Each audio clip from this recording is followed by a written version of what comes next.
Welcome, welcome, welcome everyone to Never Alone Live. And as usual, we have Krista, Sober Barbie, and me, I'm Johnny. And today we have a special guest that we're super excited to have, Benjamin Lerner. Benjamin Lerner, if you don't know him, he is in recovery and he is a musician that is extremely talented. Ben, dude, I'm so excited to have this conversation with you.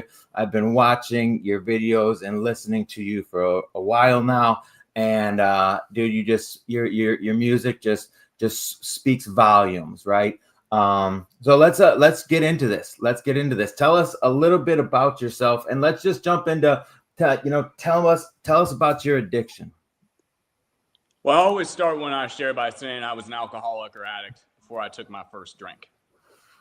And what that means quite simply is that I was always searching for an external solution for an internal problem. And before chemicals, I'm a millennial, so it was video games, it was Pokemon, it was Digimon, it was Pogs. It was, more importantly than any of that, approval from other people. I'm not going to make this a whole dual diagnosis thing, although that's valid, but I was diagnosed several times with what at the time was called Asperger's syndrome, and that was autism spectrum disorder. But separate from any diagnosis, sensory input to me, whether it's looking somebody in the eye, whether it's auditory input, visual, tactile, is too much for me to handle. And I remember being 3 years old, having my hands over my ears screaming, right around the same time that I got my first autism spectrum diagnosis at a Toys R Us. Not because my parents had done anything, but because everything around me was screaming at me. And it was so overwhelming that I had to block it out, put my hands over my ears, get under the table and hide. And alcohol and drugs were essentially the same thing, except instead of a 3-year-old screaming and blocking it out literally with my hands, after years of developing and trying to assimilate into life with a neurocognitive and neurological layout where everything was entirely overwhelming, and the only thing that gave me comfort was the endorphin hit and internal dopamine hit I got from repeated obsessive behaviors like video games and Pokemon, or getting a hug from a family member, which is good. Those are healthy things, but I found myself manipulating people before I ever had a substance to get validation and approval. Because when people told me I was good for playing a certain piano piece, or I felt like I was smart in a conversation, I got rewarded from my parents, it was a little hit of endogenous dopamine. But I didn't know that there was a shortcut on the outside that could do that until I took, not my first drink, I had little sips before, but my first drink with the intention of getting drunk when I was 13 years old. And it was a disgusting 6-pack with mold on the cap, literally, I found in my friend's basement. And he downed half of one, spat it out, and was like, this is gross. And me being the alcoholic I am, I downed the other 5.5 in about 20, 30 minutes. And it's like when you go on an airplane and then you go up, but then you come back down and the pressure returns to normal and your ears pop back and like whatever sinus headache you got, that's how it felt for my spirit. But it came at a price because I finally felt comfortable in my skin, or so I thought, but everything else in my life fell by the wayside. I was in no denial that I was an alcoholic or addict, although I might not have put that term to it, because I had finally found an external solution that made me feel comfortable. And over the years, it escalated from the suburban private school reality I was born into with 2 parents, Ivy League educated journalists. We weren't billionaires. I like to say we didn't own the mall, but we sure as hell shopped there. I never went hungry. And my mother struggled with her own alcoholism journey, and she's now sober 14 years, but we went through it together. She hit bottom a couple years before I did, but it went from that first drink to drinking every night in high school, powder pills, all them things. And then before I know it, I'm 22 years old out in the Tenderloin, and I got a needle in my arm. I'm picking cigarettes out of the gutter. I got abscesses on my arms. I'm smoking crack off of, dirty tinfoil. Same thing I'm smoking like fake pressed 30s off of. And I'm thinking, how did this happen? And the reason it happened was the same underlying fear that made me put my hands over my ears when I was a little kid. Fear I wasn't good enough. Fear I was uncomfortable in my skin. Fear I wasn't deserving of basic human happiness. Fear that I couldn't handle the world. But the funny thing is, and this is what I always like to tell people who are in the grips of the struggle, the same fear that pushed me towards the drink ended up pushing me towards recovery. because when it got to the point that when you're shooting fentanyl-laced dope and like you're smoking like, you know, $40 rocks, you can't, like in one go, you can't go any further. Like you could try, but that had exhausted itself. And those voices that initially were tamped out by the drinking and drugs, like the discomfort on a spiritual level that I had ran from for so long, there was a certain point where I got physically high, but I didn't get spiritually high anymore. And I knew I had three choices. I could try to keep using and see if I could get that escape back. I could try to check out, which I had tried before to no avail because my tolerance was so high that it never seemed to work. Or I could call the treatment center. I had been there many times before, inpatient and outpatient, trying to placate my family. And on June 13th, 2016, I hopped in that little druggy buggy and I went up to treatment for myself. And I didn't do it because I thought I was capable of getting sober or I had this big white light moment. I did it because the only thing that was scarier than losing my friends and lancing abscesses with blunt rigs or anything like that was shooting several bags and not feeling a thing because my solution didn't work anymore. And one day at a time, I've been sober ever since. And I owe that to a fact that there's a lot of people who have walked this path before me who were kind enough to show me how to do this darn thing, and that I wasn't alone. That's dude, that's amazing. You know, we talk about the disease on this live a lot, you know, and it's the only disease that's going to tell you that you're okay, you know, and everything we're doing, you know, because, you know, how do you get to the grips? And it's like, I'm doing fine. Sure, I'm living on the street, but everything's fine, you know. Yeah, I do dope all day, every day. Everything's fine, you know. And it's not until we finally get that gift of desperation where we say that everything's not fine. And that gift of desperation that inevitably leads to the willingness to do anything to stop. How many treatment centers did you go to? I went to 2 inpatient in total, but I was in and out of outpatient like 10 times. I used it as kind of like a Band-Aid. Like every time something bad happened, like my mom would find a rig like in my laundry, or like, you know, I would show up dope sick to Thanksgiving and puke in the car on the way up. I'd be like, okay, well, I'm going to outpatient. Like, you know, I'm not actually going to inpatient because, you know, I was blessed. My family was willing to pay for me to go to treatment. Both my mom and my grandmother, who ended up helping because she had the resources to do that, although she had never struggled with addiction. I'm not unaware that, you know, addiction doesn't discriminate. I know kids who grew up in mansions bigger than me and all it got them was a better coffin. I knew kids who came up in the projects of like really gritty areas in the city and like meth lab trailer parks who now own $1 million businesses as a result of their recovery. But I'm not naive enough to think that like I didn't have a lot of advantages. But my biggest disadvantage, separate from all the help that was offered to me, is that I didn't see it as a pathway to recovery. I saw it as a pathway to getting my family off my back. Yeah. And every single time that I went there and I completed treatment, I should have been stoked. Oh, I'm sober. I'm not dope sick anymore. Like, this is great. But I was just like, okay, now they're off my back. I'm going to actually do what I wanted, which is to go back to use because I wasn't ready to stop because I thought that the drugs still worked. Absolutely. So we got a lot of people in here today, and they're making a lot of comments. Nice. I just saw one in here that we're all going to really like. Kevin Lopez, 13 months clean today. I'm telling you, if you're celebrating, we're celebrating. Please let us know in the comments. If you have any questions for Ben, please throw it in the comments. And before we keep going, I got a couple more. I got questions for you, but I got to talk about our friend who introduced us. I'm going to give a little shout out to her. Name is Marie, and she's your biggest fan, and she introduced us, and she is so excited for this interview. She's in here now. We love you, Marie. Just want to give you. Love you, Marie. Yes. So let's continue on the recovery portion. So how? Yeah. So you get to now. When was this? When did you go to your last treatment? I went to treatment this last go around June 13th, 2016, and you know, some people do their sober date as like the last day they used. I actually used the night before. And I went to a treatment center that has since closed called The Retreat in Lancaster County, Pennsylvania. And it was the right place at the right time.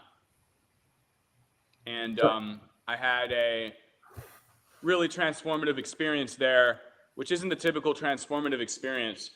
which is it was a great treatment center. They had great therapy groups, but I had been through all the modalities before. There wasn't anything new. I could recite all the different like old school recovery stuff and all the different psychological, psychiatric elements, all the different tools separate from any fellowship or like anything that they gave me. Like that was never my problem, internalizing information intellectually. So that wasn't the learning experience I had. The learning experience I had was that I made a very dumb mistake, which is that I didn't go to treatment looking to do anything but see if I could get sober. But my addiction transferred in a way that I didn't anticipate, where 6 days in, this dude comes up to me, and in typical rehab fashion, a rehab bro fashion, he's like, yo, you see that girl over there, man? And I was like, yeah. He's like, that's good money, bro. And I'm like, what are you talking about? He's like, she won't stop talking about you. And it was the only girl in the treatment center that I actually thought was like cool and attractive. So I took that as a sign that I should transfer my addiction onto somebody else. And I did exactly that. And I made the very selfish decision of hooking up with her there and transferring not just my like addiction in terms of like interpersonal connection or whatever, but codependent, just like I wasn't okay unless I was like sitting with her listening to music or whatever. And then someone spread a rumor that, just to keep it 100% real, that like I had a very serious STD because they were jealous, and then she stopped talking to me. And I didn't know that any of this had happened until the rumor mill got around, and I got so mad 2 weeks in, a week after I started talking to her, which was like a week into being there, after the detox. I had thrown up, I had gone through all the chemical detox that I thought I couldn't do. But the thing is, I hadn't detoxed emotionally or spiritually. And when she stopped talking to me, it forced me to go through that detox of understanding that it was bigger than any drug. I could get just as addicted to people and back to that original external validation thing like I talked about as a young kid. It was full circle because I first was addicted to validation, then the substances came in, then I went to rehab trying to escape the substances, then I went up on a little mini peak of external romantic validation, and then that was stripped away. So I call my family and I'm like, I'm getting out of here. Like I'm sober, but I need to go to another treatment center. But really what I was doing is all the kids at that treatment center were kids, mostly, not all of them, but most of them were kids who were using on the streets of Kensington and Philadelphia. Jersey and Pennsylvania kids, because it was a Pennsylvania-based treatment center. And they were all talking about the alphabet blocks and Allegheny and like Kensington and all of that, which for people who don't know is the biggest open-air drug market on the East Coast. Mm-hmm. And so what I was going to do is I was convincing my family, hey, I'm going to go to this treatment center, Western Union me some money, get me a cab, get me a train ticket to Philly, and then I'll go to Caron, which was a different treatment center in Pennsylvania. But really what I was going to do is go to Kensington, buy a bundle, and check out. Because I realized that I could be sober. I had gotten through the detox, not having a seizure. That was what I was afraid of when I stepped in. But then I realized I couldn't deal with heartbreak, or so I thought, in recovery. 2 weeks in, I'm ready to leave. I packed my stuff into a trash can. Cabs called on the way. And I'm sitting in this discharge office about to AMA from this treatment center, right? And I'm telling this treatment counselor on the other side of the bench in the office, yeah, I'm going to go to this other treatment center. I'm going to do this. I'm going to do that. And she's like, yeah. She's not buying it, and I'm not buying it myself. But then I see this little mirror, right? It might not have been like a full like personal mirror. It might have just been a reflective surface, but I see my reflection in it clear as day. And I see these scabs from like picking, from like being up all night smoking crack. I see the like sunken eyes that are worse as a 24-year-old than they are now because I ain't living right. But I look deeper and I see that same scared little kid. And I think I might not be worth saving. I might not think that like this is worth it, but maybe, just maybe, it's worth saving that kid underneath all of this grimy fingernails. And like, regardless of what this girl says, I realized it was going to be harder for me to keep running than it would be to run towards the truth. So I canceled the cab. I said, I'm staying. If I ever say I want to leave again, don't let me call my family anymore. I'm doing this on my own. I walked out. I went to that next group. And that I consider my real emotional sobriety date, although there have been hiccups along the way. But that was the first time I realized recovery was bigger than, you know, a rig, a spoon, a pipe, a bottle, a pill, whatever it was. It was me not needing an external element to put my personal growth and healing as the goal. So that was the real revelation I had in treatment, that all of the counselors really was the foundation of my recovery. Wow. Okay, so that's awesome. That's awesome. next phase? Like just figuring it out, making the decision. Now you've made the decision. Now that's key. What was next? What changed you from being the scared guy to okay, this is how we're gonna evolve? Well, it's very simple. And I want to preface this by saying I support all paths of recovery. And I also support all paths of faith. And I know this isn't like a faith-based thing, but I am a man of God. And when I say God, that can mean the universe, that can mean whatever higher power you got or lack thereof. You could be an atheist, but I just got to speak like my stuff. So I just want to clarify that. Absolutely. This is your story.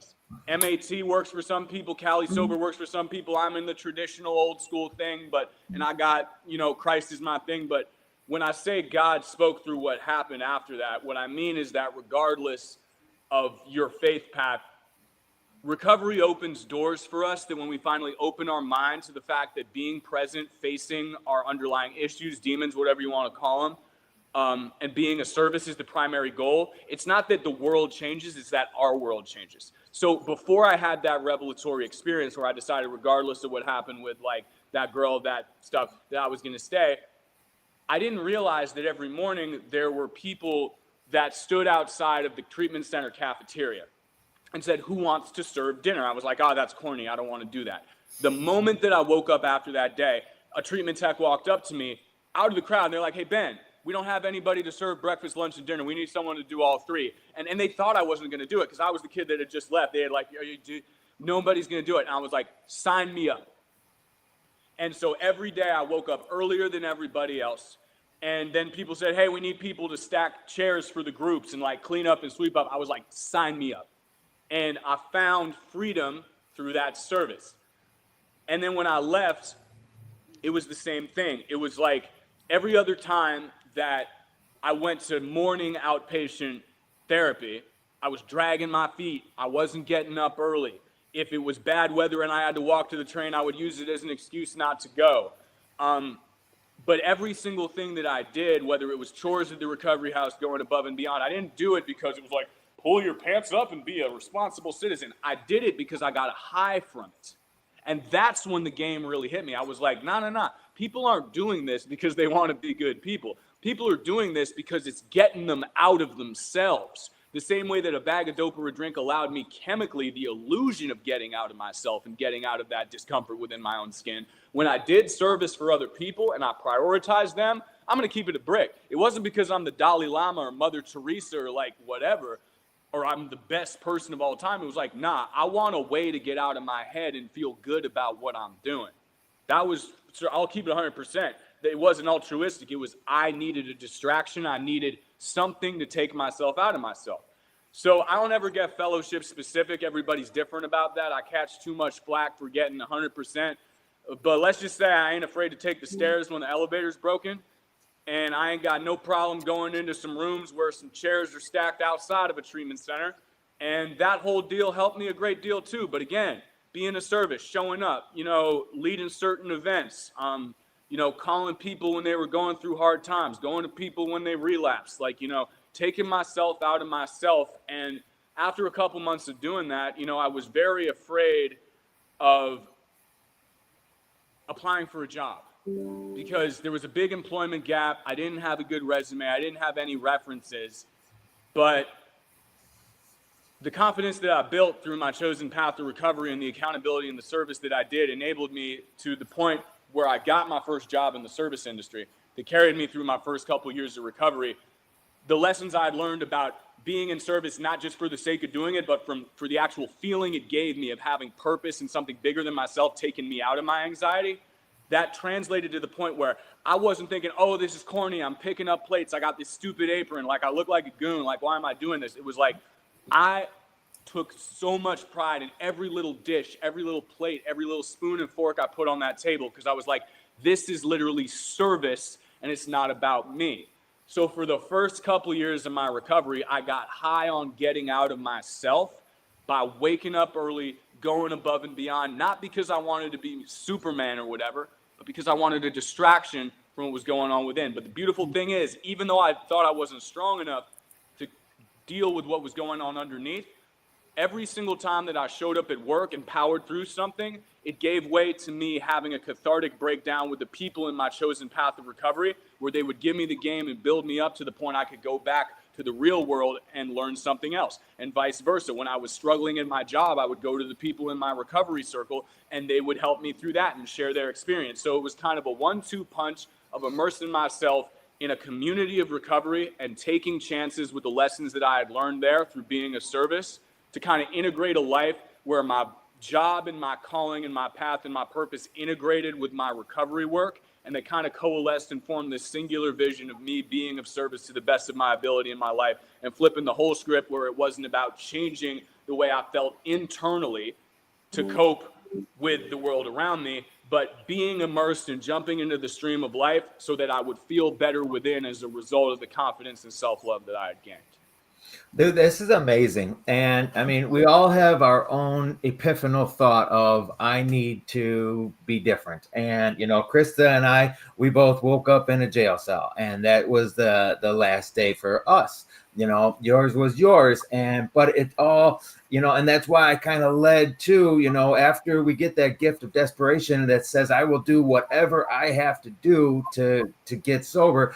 And you talked about God, and we all have to find some sort of spirituality, because me on my own, left to my own devices, I drink, I use. But when I take me out of it, and because that's one thing that we're all, you know, with addiction, selfish, self-centered, dishonest, right? And selfish, self-centered, and having that gift of desperation where I am going to do whatever I got to do. Dude, see, I've been sober a long time, and ashtrays, the amount of ashtrays that I cleaned in the beginning of recovery, you know, and you know, it's but we do what we got to do to get out. And what that is God's work, right? When I'm doing service work, I'm doing God's work. And when I'm doing God's work, I'm having little itty bitty spiritual experiences. And I'm a 12-stepper too. And each step is a spiritual experience that inevitably leads to a spiritual awakening. And then we get to go and help others and be present and do for people's lives and be a part of people's lives. Now, Krista's a great example, dude. She is a social media icon, I say. And you know, and she just gets out there and tells it honest, right? Krista, I'm gonna let you talk about that. I think it's really important to show the raw and the real, and that's what I love about you, Ben, what you do. And it's not all butterflies and rainbows. And you can make on social media, you can make it look like that, but it's not real, and people aren't gonna. I mean, being in recovery is not easy, but it's so worth it. And it's proof we are part of God's plan. Like, I went through all this to help the next man. And I don't do it for the likes or the views or whatever. I feel in my heart to share what's on, like, my story or what I'm going through. And I have a small young family, like, and it's balancing that and trying to keep my recovery number one. And what you said about it really has nothing to do with the drugs and the alcohol. Like, it's something deep down that we need to get to the root of. And that was just a symptom. And recovery is for everyone. We all have habits, hurts, hang-ups. We could be like, I don't go to recovery meetings to get sober. I've been sober 10 years. I suffer from grief, anger, overthinking, and I'm just trying to push through it and heal. It's constantly healing. Recovery is healing. And we all, everyone on this planet, we're in a fallen world right now, and we all need it. And that's, I just want to keep pushing that recovery is for everyone. There's no one way. And we're all connected through that healing, you know? Amen. Absolutely. I got all the good feels right now, Krista. That was good. He's a lot like us. That was a mic drop right there for sure. I'm telling you, she threw down. I think we might have to walk away altogether. Oh, yeah, let everybody welcome to the Krista show. All right, Ben, my next question, dude, and we've talked about recovery for 30 minutes now or something like that. Yeah. I want to talk about the music, bro. I want to talk about the music and so let's back up. And where are you've been musically inclined? You being on the spectrum, did that help? And let's talk about your early musical endeavors? Yeah, so I started writing poetry when I was 8, and I started playing piano when I was 9. There's a bit of a musical history in my family. My great-grandfather was a fairly famous American composer, and his daughter and my mom were both musically inclined and were both writers. My grandmother and grandfather were journalists. My mom and dad are journalists, and my mom is also a jazz singer. So growing up, music and words were a big part of my family. In the same way, I like to say that if there's a family of lawyers and doctors, if there's a family of auto mechanics, you might have like the son or daughter asks, Daddy, like, what's up with the suit and like the loafers? What are you doing carrying that briefcase? And they talk to him about it. My dad was a writer, and so like I remember him like going down to his study and just being over his computer, and my mom would sing, and I remember getting dressed up for like her jazz gigs and just being enraptured by that. But in terms of my autism spectrum disorder, the cool thing about it was that music and words seem like different things, because music is a mathematical language that involves intervals, and the way that there are 13 keys on a piano, it's different in like Eastern music where there are like quarter steps and things, but let's just stick to like Western classical music. You got 13 intervals, A, B, C, D, E, F, G, and then the sharps and flats. But then with words, they also have a sense of rhythm and an innate sense of structure and like how languages operate, to the point that after years of writing poetry and years of playing piano, I wanted to combine those two things. And the closest thing that I got was hip hop. I remember in Active Addiction, the one thing that got me higher spiritually, not physically, was walking into the middle of a party. And I wasn't sober when I was doing this, but the crazy thing about it is I could be like drunk or like high or whatever, and the beat would come on, and it would be like this blinding light of clarity, because I would be improvising poetry, combining my love for words and music, and it would honestly sober me up, but in a way that was uplifting and like a high in and of itself, because instead of trying to run away from connecting with people, it put me at the center, but not in like an attention-seeking way, although there was certainly validation, but there was a high and a euphoria that came from chasing a passion. But as my addiction continued to escalate, it didn't just get away from that. It got to the point that I was chasing clout in every form, as much of a drug as I was the substances. And, you know, if I didn't get like a famous rapper on one of my songs, if I didn't get a certain amount of YouTube or DatPiff views, which was a platform back in the day, I'm showing my millennial age right now, but before Spotify, there was DatPiff for the hip hop mixtapes, there was YouTube, and there were like hot new hip hop and all that. And I remember at one point I had like a couple 100,000 views on this SoundCloud platform that me and my buds made for this like hip hop blog and performance series. And they got a copyright violation because they posted a DJ set, and the music didn't go away, but all my views went away in like one day. This thing I had built for like 2 years in Active Addiction. And that made me double down on my using, because I thought my artistic identity is gone.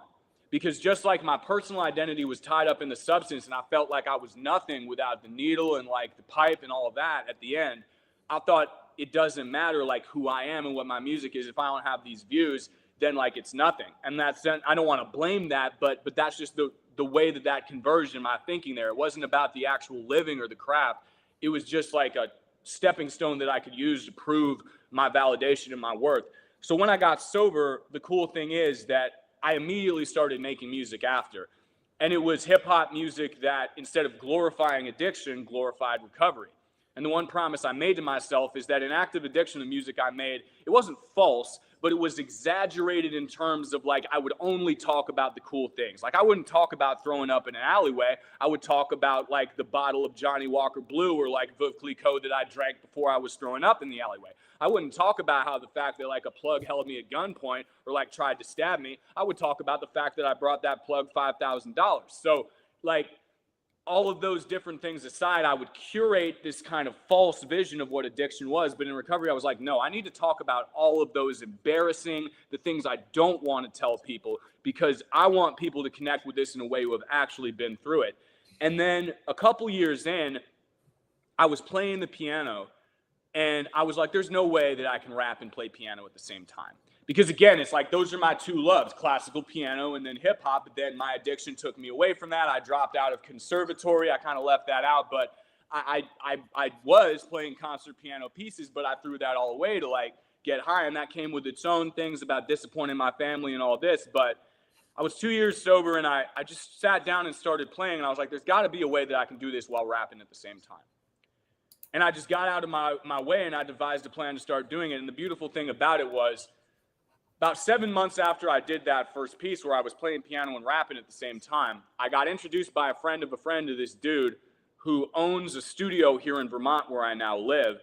And not only was he a producer who owned a studio, he was also a doctor, a man who was in both worlds, who had been at several summits in regards to treating the addiction crisis from a medical standpoint here in Vermont. So I got to the point I was telling my story of recovery through my music. I got to the point that the classical piano was integrated. And then just like I'm talking about in that treatment center earlier, when I got over myself and I was ready to be of service, that door opened, that God moment, right? When he asked me to be of service. When I was ready to really make music that told the truth, when I was ready to do it in the way that I had been supposed to do it all along, that opportunity opened and I started putting out music about my recovery. But that only happened when I got out of my own way and stopped trying to glorify addiction, when I allowed myself to make the music that I really wanted to make and combine all my passions, and when I was really grounded in my authentic truth in my music the same way I was in my recovery.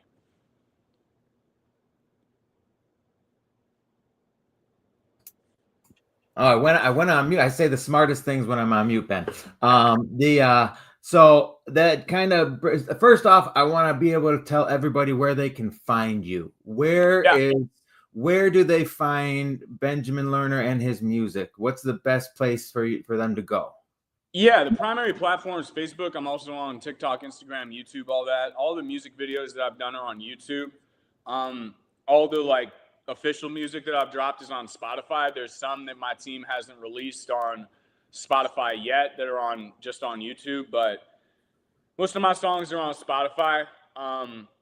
And it's under Benjamin Lerner. I also have some collab tracks with some people I greatly respect in the recovery sphere, and those are on there too. Some are originally on their pages with me as a listed collaborator. But if you type Benjamin Lerner onto Facebook or Spotify or any of them places, you'll see me, and all of my rippity rap recovery reels will pop up.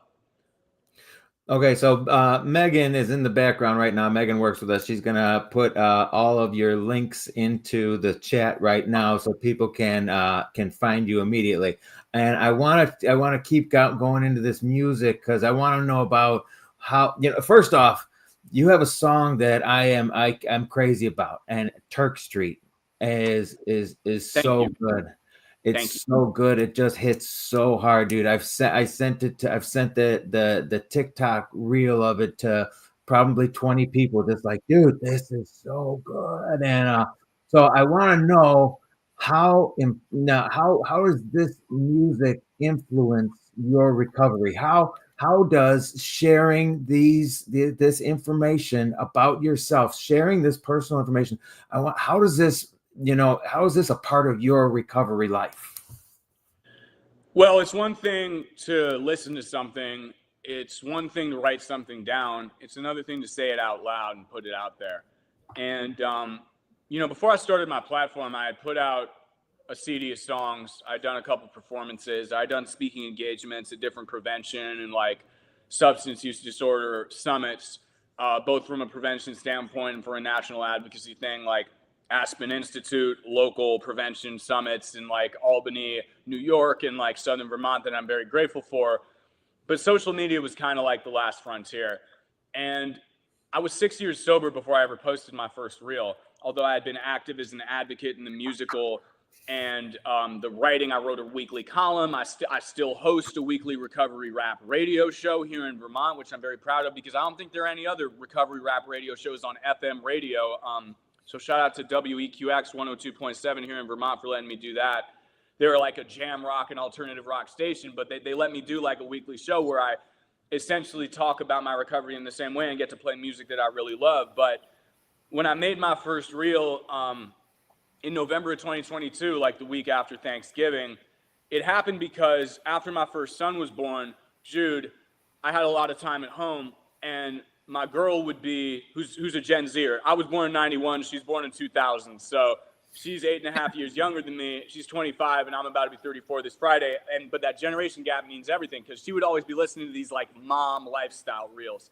And I'd be like, what is that? What are those short form videos you're watching? And she's like, you should make them. And I'm like, nah, I'm not going to make them. Like, that's for you Gen Zers, TikTok. That's not, no. She's like, no, like, I've seen some recovery stuff. Like, you should definitely make this. And the crazy thing is that after that, again, the door is open when we're ready. Then I came across reels by Rachel Elizabeth, Jimmy McGill, Quinn Lapierre, like a lot of different people from different, Michael Jeffrey Brown, Hunter Michael Shepard, like Brad from Sober Motivation. Like, they all started coming across my feed. And I was like, man, I should start doing this. So in the beginning, it was just talk reels. And then I built a platform before I had my team's approval to see if I could do it. Because before that, my team had to approve it. If I posted a music video, it's like, we got to approve it. They do old school stuff. But I did it on my own, and I got 10,000 TikTok followers within a month just from talk reels and old music stuff. And I was like, you guys got to let me start posting original music. And he's like, okay, but it can't be full songs. Record like live piano takes in the studio and post those, and you can do one a week. And I was like, okay. So then in addition to the talk reels, I started doing one verse every week on original on the platform. And that was premiered on my weekly radio show that I referenced every Thursday night, and then I put it on my platform every Friday. And then people started saying, yeah, this is cool. Your original album is cool. We want to hear these verses over beats. So what ended up happening is that I took the verses that resonated most with people and I started making them into songs and then putting those out. And Turk Street was the first one that I did that was a completely original song that was separate from all those reels that my team let me put out. And around the same time that that was happening, I was making inroads and I was beginning to talk to rappers that I deeply respect, like Matt Keegan, like Kalichi, like the people who I had been listening to and playing on my radio show for years. So right around the same time my team became open to me, like doing tracks from these verses that I put on social media, Matt and Kalichi and I started working on songs together. And so over the course of 2024, it went from me just posting these little like 60-second clips of me rapping over piano like I always had, to getting feedback from the recovery community that brought me to the point where the same people who had inspired me with their music, like Matt and Kalichi, became my collaborators. And I don't think that speaks specifically to the strength of my music. I think it speaks to the strength of the recovery community, which is whether you're making talk content or music, if you're spreading a message that's true, the algorithm is going to put you in contact with people who share the same values. And I think that speaks to the strength of the online recovery community more than my music. I'm humbled that you like Turk Street, man. But the most incredible comments I get on that are not, whoa, sick flow, sick lyrics. Like, that feeds my ego as a rapper. My favorite comments that I get from the songs are when people are like, dude, I was out on Turk Street in the Tenderloin. I was homeless. Like, you know, I was in and out of prison, and you just spoke my life. And whether it's a talk reel or whether it's a music reel, it's all the same to me. Yeah. I want to make the stuff that if I was in active addiction or early recovery, because I got sober in 2016, y'all are both, you know, long-term recovery too. So y'all both got sober before the algorithm, before the reels.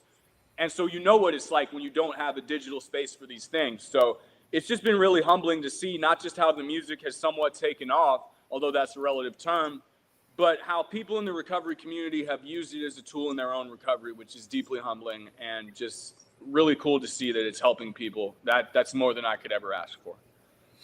I'm telling you, not only are you speaking volumes to people that had the same thing that you had, you know, because you're very specific about the things that you did, and people can relate, and it's beautiful.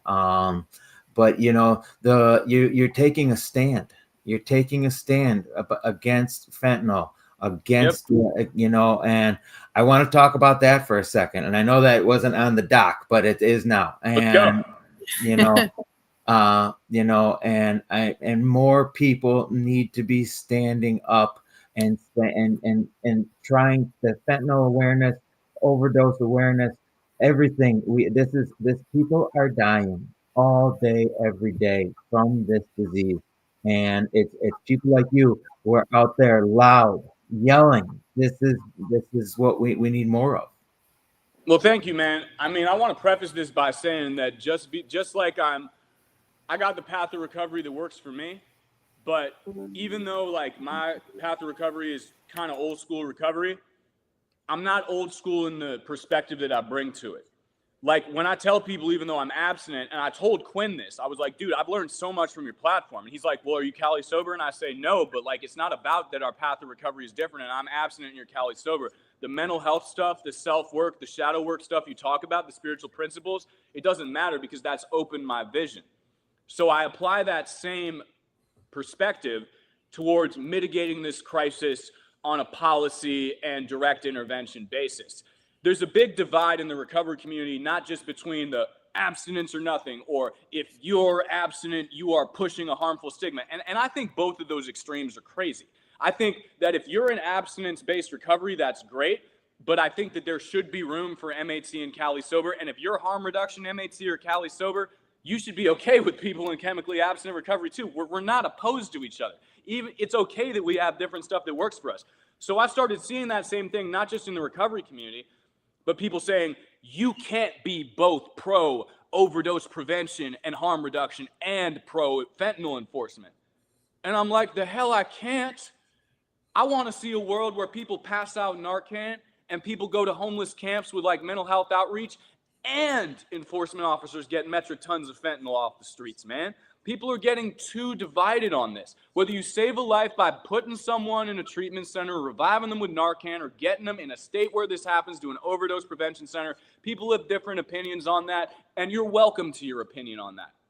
But recently I was down in DC with a very political, it's a right-wing leading enforcement-based organization, and people were saying, oh, you're a bootlicking fascist because you're allied with this organization. I'm like, you know what? When I was passing out Narcan and advocating for the overdose prevention thing, same people saying that were saying that I was a hippy-dippy, woke mobber, left-wing lunatic. And the truth is, you got to be willing to put your boots on the ground, whether it's for harm reduction, enforcement, or anything like that. I don't care as long as it's a life getting saved. And the truth is that, and I hope I don't compromise your platform by saying this, but I got to speak my piece. Ever since the OxyContin epidemic, like, you know, the pharmaceutical epidemic, all the way today, with the Chinese Communist Party directly subsidizing the manufacture of precursor chemicals, the deck has been stacked against us from the start, regardless of what side it is. This is bigger than any single political party. This is bigger than any specific policy decision. 500,000 people died from the addiction epidemic over the past 10 years, and there is no one-size-fits-all solution to it, just like there is no one-size-fits-all solution to recovery. So whether it's harm reduction, overdose prevention, enforcement, treatment, abstinence recovery, MAT recovery, my platform, and I put this down through my music in the most recent song, Fall in Line, when I went down with the Lost Voices of Fentanyl people. If you're trying to save people's lives and get them towards recovery, I'm with you, bro. I don't care who you voted for. I don't care where you live. I don't care what path of faith you are. I don't care what path of recovery you are. I want to support you. And more than that, I want to platform you and give you a voice. Because it's not just about the people in recovery. It's about the people who are mourning their lost loved ones, who don't get a chance to speak. And I hope I didn't go on too much of a tangent. No, dude. Preach it. Preach it. I mean, so last week we had our friend Kindle on here, who is walking across America with t-shirts, with a t-shirt, and he's got 18 t-shirts of people who have died from overdose on there. And then a few weeks ago, we had Chief Rozier, who from Charleston, South Carolina, on here talking about how he's seeing a 40% decrease in opioid-related overdoses in his community because a lot of people don't know about the opioid settlement fund, that the pharmacies that put out all these harmful drugs, they ought to pay a big fine and billion. Yep. And each city, each state, each city, everybody's getting money for some sort of harm reduction. And he told us exactly what they're doing, and it's working. It's working. And so when we have you on here, we want you on here because you're vocal about this. We want to talk about this. We want the world to know that this is an epidemic. This is out here. It's killing people, and we need to talk about it more, and we need to sing about it more, brother. And we need to do it. I mean, no, go ahead. It's simple. We want to save lives. We want to help people, and everyone wants to make it a little more complicated or have something controversial to say about one thing. Like what you are saying is I've dealt with a lot of these people too, and it's just there's no one way, and everyone's suffering from something different, but there is a solution. Yeah. And when you let people speak their truth, see, here's the thing, and people think I'm crazy for this. I always tell people, if your experience contradicts mine, that doesn't make it wrong. Like the things that didn't work for me, if they work for you, contradict me. Speak it on your platform.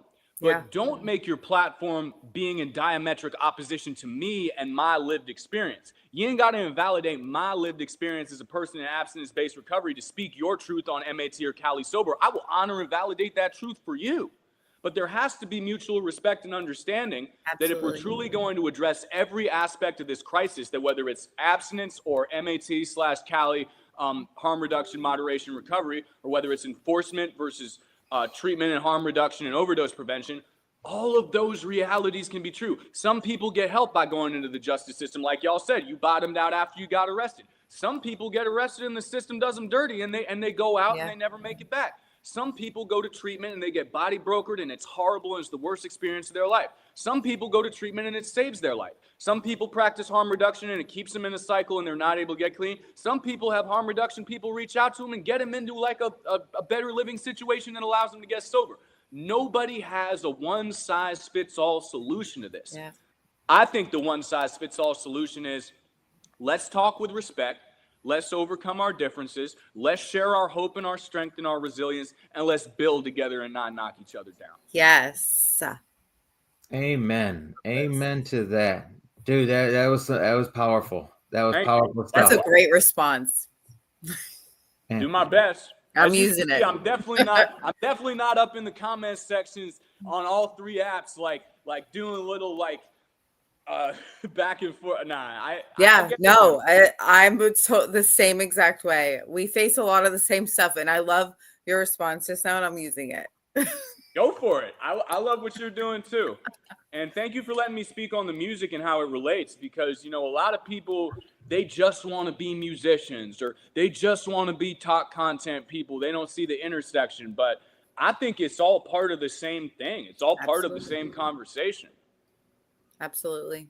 Let's give away something. Let's give away some hats. I want to give away a hat. Have you seen these? Have you met our buddy Mike yet? He isn't in here, but he's got a company called soberhats.com, and it can have sober on it, has clean on it. He has people for allies of people, and let's give away a couple hats. The first person to email my buddy Mike at soberhats@gmail.com. First person to email Benjamin Lerner is the best music, wins a free hat. That's all you got to say. Benjamin Lerner is the best music, wins a free hat. And you guys are too much. I'm gonna need to cop that pink hat though. Though we got pink hat is hitting. We got it has a heart. Yeah, I'm finna. That's finna pop. I'm gonna get like the Hello Kitty like K-pop background for the reels. Yes. I'm gonna switch it up on them with the pink. They're gonna be like, "What? I didn't see that coming." I love it.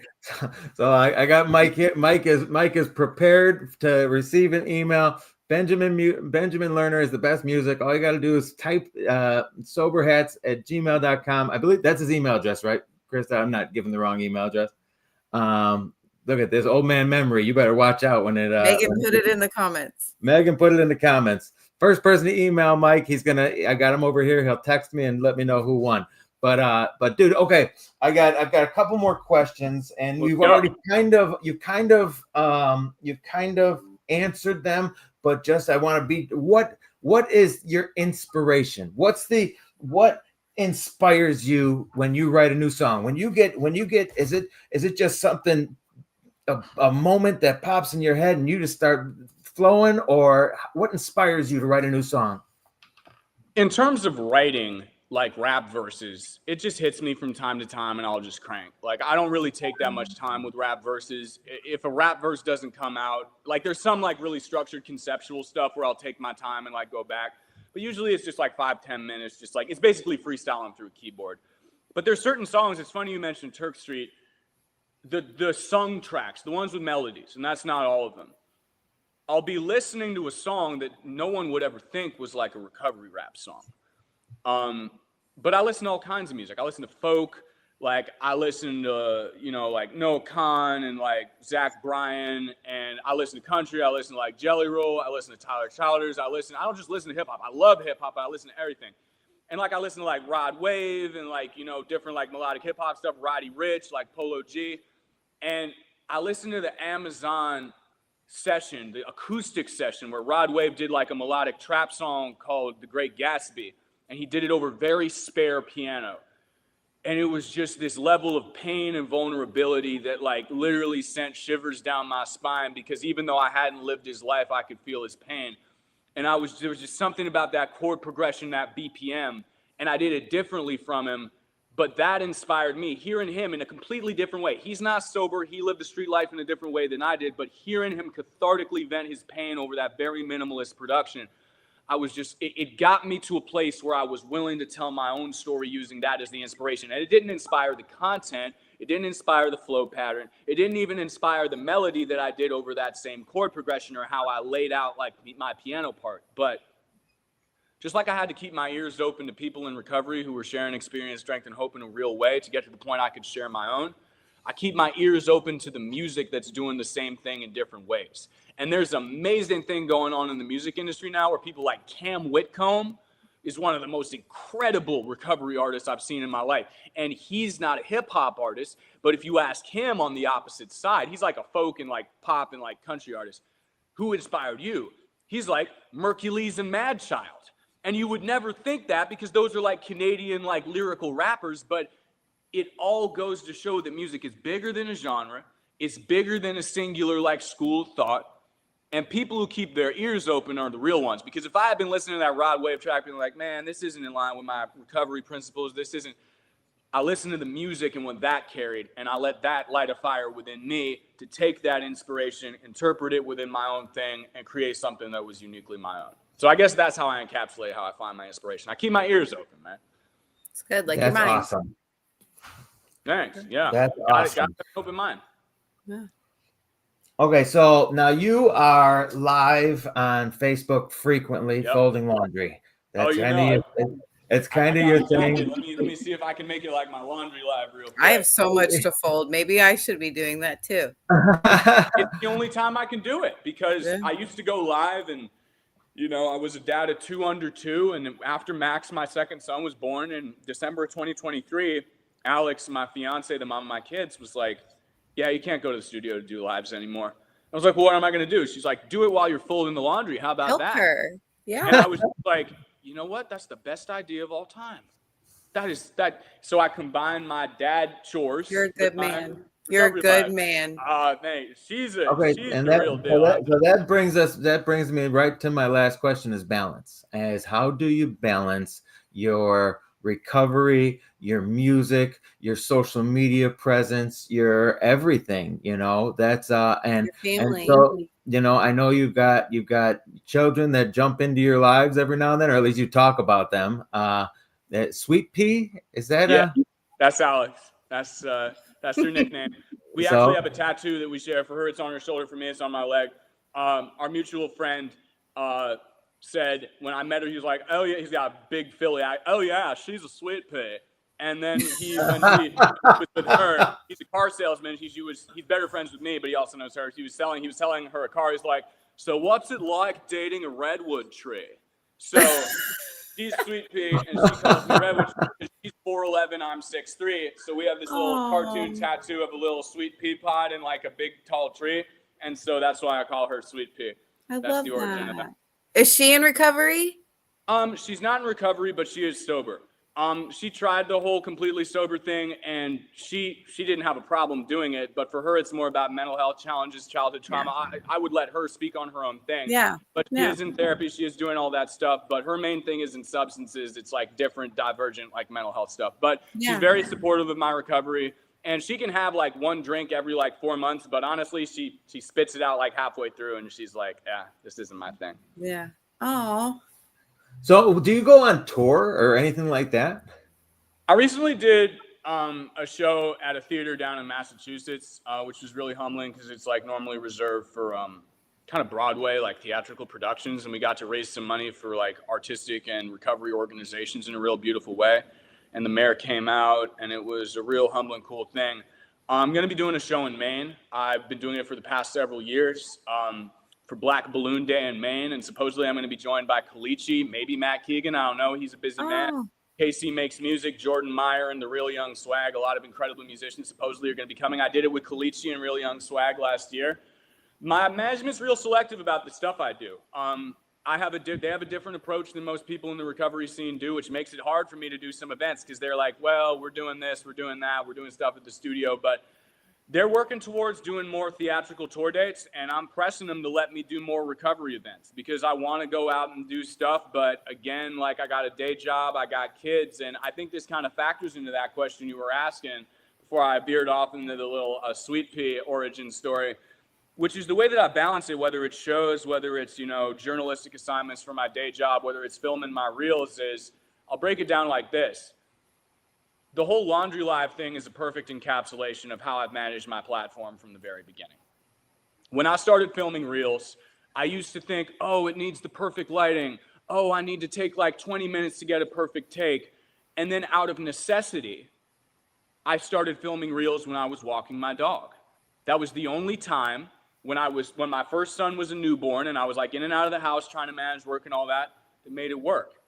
And the thing is, the fact I only had 10 minutes when I was walking my dog to film, edit, and post those reels became the backbone for my entire platform.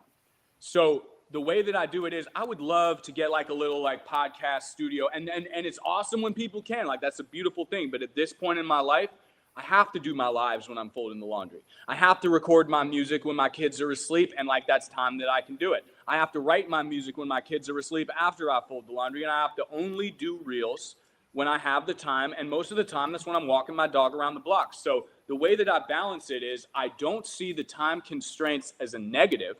I see them as a positive. Because in the same way in early recovery, when we have all these pressures beaten down on us, being unemployed, having to figure out recovery housing, getting right with our family, paying off debts, literal and metaphoric, it seems like there's a 10-ton weight on our shoulders. But that's actually kind of the crucible and the pressure in which it's like you have to get out of your own way and just speak the truth. So the way I balance it is by taking advantage of whatever time I have and not getting hung up on what I can't do. I used to put, and no hate to anybody who uses filters, I used to be like, oh, I'm going to choose the perfect AR filter, the perfect lighting. This reel isn't right because the lighting doesn't do this. I dropped the filters. I dropped making the placement of my face perfect in like the thing. And I just post stuff. Doesn't matter if I do perfect eye contact. Doesn't matter if my skin or the angle or whatever is hitting. That's where I'm at. And if it ain't good enough and someone's in that whole superficial headspace, then it is what it is. I'm going to put out where I'm at in the realest sense because, honestly, when I was on the other side in active addiction and there was a dude, 34 years old, 9 years in recovery, and he was talking about his family and all this stuff, if I saw him in a studio every day, like trying to be all glitzy and glamorous, I'd be like, nah, bro, this man's cat. Yeah. This man isn't really being with his kids. He's not really working a recovery program. He's trying to be all Hollywood. So that's how I balance it. I keep it real, I keep it simple, and I try my best to keep it authentic. I love it. Dude, this has been so awesome, brother. I thank you so much. You got a birthday coming up on Friday. This Friday. Let's get it. This Friday is a huge day. Krista's got a huge. That's right. Huge. Your birthday. My baby girl's 4. My husband celebrates 1 year sober, and I'll be married for 6 years on that day. 11/7. We should be playing that number somewhere. I'm telling you, this is 11/7. 11/7. Happy I'm expecting birthday. everybody in this live to be sending all these congratulations and happy birthdays and everything over to Krista and to Ben.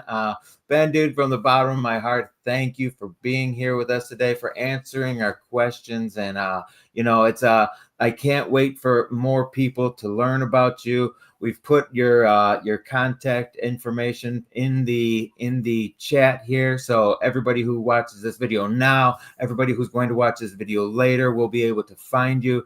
And dude, I just can't express enough how great this has been today. And some powerful new music you just dropped too. Thank you. I appreciate y'all checking out Fall in Line. From the bottom of my heart, man, God bless y'all. I mean, from the platform, how y'all link people in with resources, how you create a vibrant community where thousands, hundreds, whatever it is, people like tuning in every morning. Y'all are doing God's work, and I'm humbled to be here. Love y'all. Thank you, Ben. Thank you, everyone, for tuning in this week. We'll see you again next week. And until then, make sure you're going and following Ben, and because it's awesome stuff. Thank you. Let's go.